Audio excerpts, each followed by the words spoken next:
जनमानस्य तन्मयात् इतर पश्चात्सु अभिज्ञ सुराट तेन ब्रह्मोदानि आदि पवय निर्जति जग सूर्यो तेज भारी मृदा यथा कृष्णपुंसा धाम्ना स्वेन सदा निरस्त कुहुकम सत्यम परम धीमहि। એટલે બડ બડ જ્ઞાની માનવ મધ્ય ભગવાનଙ୍କର માયા ઉલ્ટા પલટા કરે ଛୋଟ ଛୋଟ ଜ୍ଞାନୀ ମାନଙ୍କ କଥା ପଡ଼ିନି ବଡ଼ ବଡ଼ ଜ୍ଞାନୀ ମାନଙ୍କୁ ଅବାସ୍ତବ ବସ୍ତୁ ବାସ୍ତବରେ ପରିଣତ ଅର୍ଜିତ ସତ ନାହିଁ। ସନ୍ଧ୍ୟା ସମୟରେ ଝାପ୍ସା ଆଲୁଅ ପଡ଼ିଛି ଲୋକମାନେ ସାପ ସାପ ବୋଲି ଚିତ୍କାର କଲା ପଡ଼ିଶା ଲୋକ ଟର୍ଚ୍ଚ ନେଇକି ଆଇଲା ଦେଖିଲା ଲୋକରେ ଗଛର ଚେର ପଡ଼ିଛି ଦୌଡ଼ିଟା ପଡ଼ିଛି ତୁ ତାକୁ ସାପ ବୋଲି କହୁ।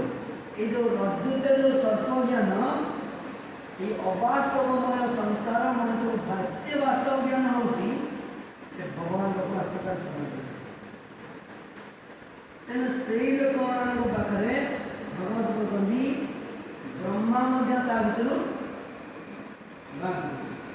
ତେଣୁ ଭଗବାନ ଶ୍ରୀକୃଷ୍ଣଙ୍କର ଯେଉଁ ଦିବ୍ୟ ଲୀଳା ଦର୍ଶନ କରି ବ୍ରହ୍ମାଙ୍କର ମୋହ ଉତ୍ପନ୍ନ ହେଲା ସତର ଗଣିତ ଭଗବାନ ଶ୍ରୀକୃଷ୍ଣ ଗୋପାଳ ବାଳକମାନଙ୍କ ସହିତ ବସି ଏତେ ସୁନ୍ଦର ଭାବରେ ଆଉ ଯଦି ହସ ଥଟା ମଜା ଭଗବାନ ଶ୍ରୀକୃଷ୍ଣ ସହିତ এইপাই ଗୋପାଳ ବାଳକମାନଙ୍କୁ ବାଛୁରୀମାନଙ୍କୁ ନେଇକି ଲୁଚେଇକି ଗୋଟିଏ ବର୍ଷ ପର୍ଯ୍ୟନ୍ତ ବ୍ରହ୍ମା ରଖିଲେ ତାଙ୍କ ହିସାବରେ ଦେଖୁଛି।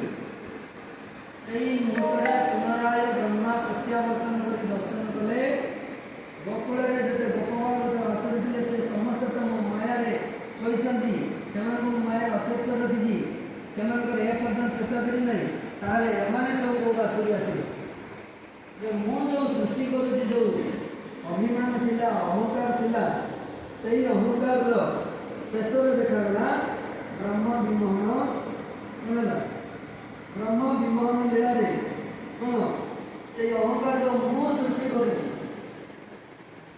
ତିଆରି କରୁଛି ସେଇଥିରେ ଏମାନେ କଟିକି ଶେଷ ସମୟରେ କ'ଣ କଲେ ଦୁଇ ଆଡ଼େ ଦର୍ଶନ କରି ତାପରେ ଯେତେବେଳେ ଆଣ୍ଠୁ ମାଡ଼ିଲେ ଆଣ୍ଠୁ ମାଡ଼ିକି ତ ଧ୍ୟାନ କଲେ ଦେଖିଲେ ବୃନ୍ଦାବନରେ ଯେଉଁମାନେ ସବୁ ଚରୁଛନ୍ତି ବାଛୁରୀ ସମସ୍ତେ ଚତୁର୍ଭୁଜ କୃଷ୍ଣକୁ ଦେଖିବାର ଆଖି ନାହିଁ।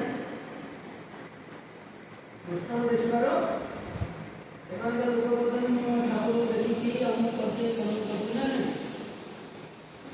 ଭାଗବତର 10ମ ସ୍କନ୍ଧର ପ୍ରଥମ ଅଧ୍ୟାୟରେ ଧରଣୀର ପାପଭାର